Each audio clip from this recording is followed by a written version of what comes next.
যাবে। কি করবে তখন লক্ষ্মীদি? আর তো আমাকে ভালোবাসবে না। ওমা, দুজনে এরকম করে কি ভাবছিস? ভয় পেলি?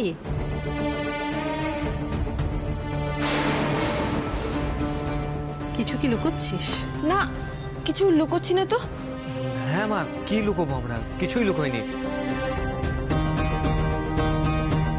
ও মণিমা, এবারে বৌমনিকে নিয়ে যায়, আইসক্রিম গুলো তো সব গলে জল হয়ে যাবে। ও মেজো, বলছি রিয়া আর ছোটদাটা ফ্রিজে তুলে রাখিস, কেমন? সবাইকে দাও, ঠাম্মুকে দাও, ঠাম্মু সুগার, ঠাম্মু আজকে সব আরে ঠাম্মু সুগার একদিন মা, আজকে আনন্দের দিনে তোমরা এসেছো একটা হবে না। এই জন্যই আমার রাগ ধরবে। আপনি আজকে কম আইসক্রিম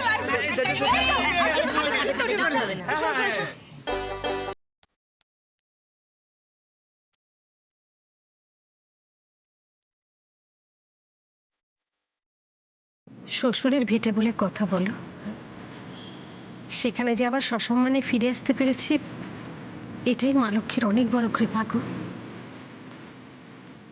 হ্যাঁ, কিন্তু তুমি যাকে যা ক্রেডিটই দাও না কেন লক্ষ্মী, আমি কিন্তু সব ক্রেডিট তোমাকে দেবো। তোমার জন্য এই সবটা সম্ভব হলো।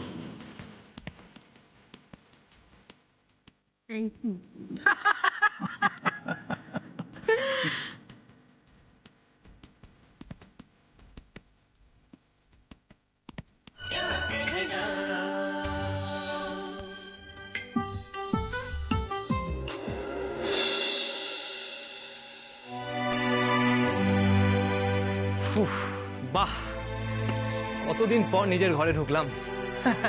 কি যে আনন্দ হচ্ছে না অংশিনী।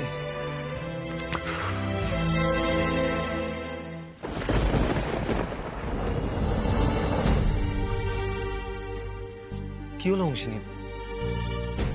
আপনি খুশি নন? হিরো, আমার খুব ভয় করছে। কিসের ভয়? আমার মাথার উপর তো ছাদটুকু নেই। এই যে এই ঘরটা, এটা তো আপনার ঘর। আমার বাবার সোমশঙ্কর রায়চৌধুরীর বাড়ি, সেটা তার। সেটাকে আমি আমার কোনোদিনও ভাবতে পারবো না। আর এই বাড়িটা, সেটার উপর তো আমার কোনোদিনও কোনো অধিকার ছিলই না। এসব কি বলছেন আপনি? মানে হঠাৎ করে কি হলো আপনার? সবাইকে না বললো আমাদের বিয়েটা তো নকল। আমি আপনার স্ত্রী সেজে আছি, আর প্রত্যেকটা দিন আমরা দুজন দেবতুল্য মানুষকে ঠকাচ্ছি, যাদের কাছে কিনা সংসারটা একটা মন্দির। জানি অংশিনী, আপনি যেটা বলছেন সেটা একদম ঠিক, কিন্তু তারা বুঝবে আপনি এরকম করবেন। লক্ষ্মীদি প্রতিদিন স্নান করে উঠে কি করেন জানেন?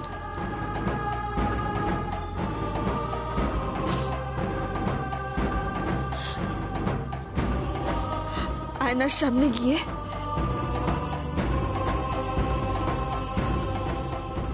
সিঁথিতে সিঁদুরটা পরে, তারপর শাখা পলা দিয়ে সিঁদুরটা ছুঁয়ে প্রণাম করে। প্রণাম করে ঠাকুরকে বলে, আমার স্বামী, আমার সন্তান, আমার পরিবারকে ভালো রেখো। আর আমি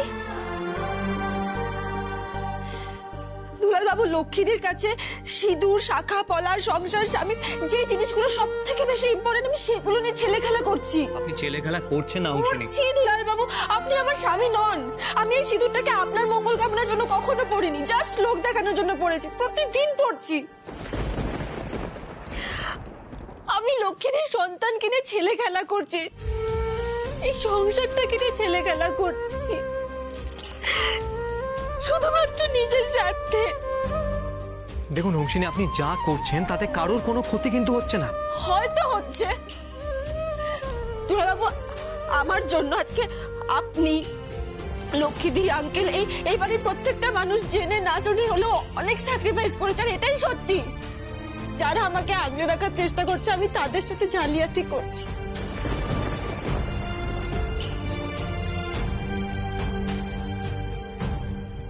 আমি প্রতিদিন নিজের কাছে ভীষণ নিচু হয়ে যাচ্ছি দুলালবাবু।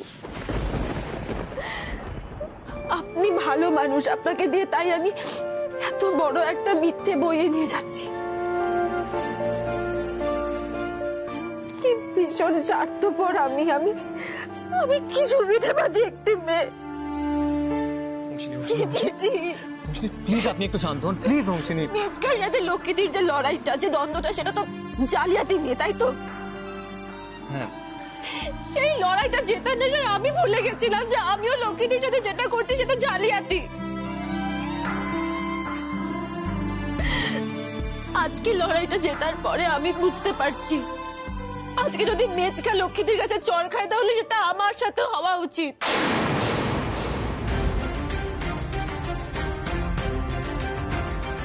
এক মিনিট। আমি আপনার কথা শুনেছি। দেখুন অংশিনী, দুটো বিষয় সম্পূর্ণ আলাদা। মেজকা এটা করেছে ইচ্ছে করে কাউকে কষ্ট দেওয়ার জন্য, আপনি তো তা করেন। আজকে এরকম একটা খুশির দিনে আপনি কেন মন খারাপ করছেন? আমি খুশি হতে পারছি না, কিছুতেই পারছি না। আপনি শুনলেন না আজ লক্ষ্মীদি কি বললো? আপনার হাতের উপর হাত দিয়ে আপনি শুনলেন না? আপনার দায়িত্ব লক্ষ্মীদি আমাকে দিল। মানে লক্ষ্মীদি এক্সপেক্ট করছে যে আমি লক্ষ্মীদির মতো এই বাড়ি, এই সংসার, আপনার সবকিছুর দায়িত্ব এভাবে সামলাবো। কিন্তু এটা তো মিথ্যে দুলাল বাবু। মেজকারা তো সম্পত্তির জন্য জালিয়াতি করেছে, আর আমি তো সম্পর্ক নিয়ে জালিয়াতি করছি।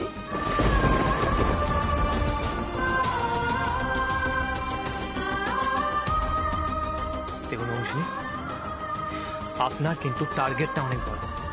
এসব নিয়ে না ভেবে আপনি নিজের স্বপ্ন, মানে নিজের ভিলেজ স্টোর নিয়ে ভাবুন এবার। আপনি আমি দুজনেই জানি যে এই ভিলেজ স্টোর প্রজেক্টে মা ছাড়া আপনাকে আর কেউ সাহায্য করতে পারবে না। My best. Yes. লক্ষ্মীদি is the best person who can help me. সেখানেই তো আমি লক্ষ্মীদিকে ইউজ করছি, আর সেই জন্যই আমার এই ভিলেজ স্টোরস প্রজেক্টের জন্য আমি লক্ষ্মীদিকে ছাড়তে পারছি না। তার জন্য আপনাকেও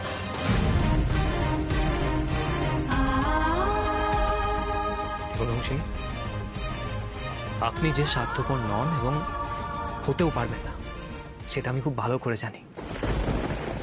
পারলে ওই রায়চৌধুরী বাড়ি ছেড়ে কখনো এখানে আসতে পারতেন না।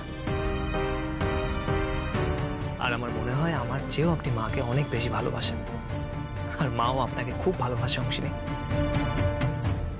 তাই এই সম্পর্কটাই কোনো স্বার্থ নেই। তাহলে রোজ রোজ কেন ঠকাচ্ছি সেই মানুষটাকে আমরা? এটা পরিস্থিতির জন্য আমরা একটা ট্র্যাপে পড়েছি অংশিনী।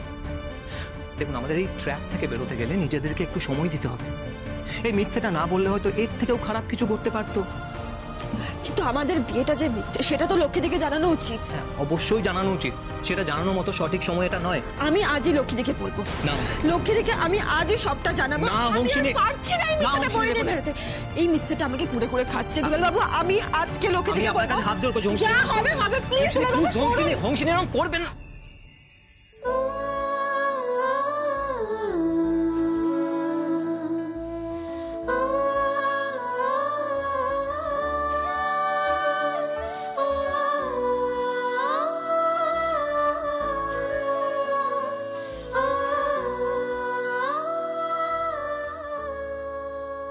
দেখুন অংশিনী, আপনার এই ভীতু বন্ধুটাকে আপনি একটু বিশ্বাস করুন।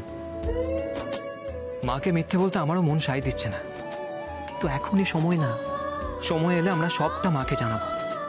তাতে যদি বাড়ি ছাড়তে হয় সেটাও ছাড়বো। সবটা সামলে নেবো আমরা অংশিনী। অংশিনী, আপনার এই বেস্ট ফ্রেন্ডের কথাটা একটু শুনুন, একটু সময় দিন।